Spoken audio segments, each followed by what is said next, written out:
Point crossing उसको बोला जाता है।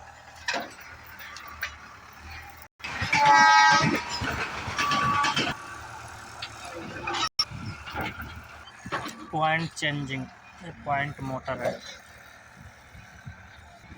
पहले मैनुअली होता था, अब मोटर हर जगह पॉइंट है।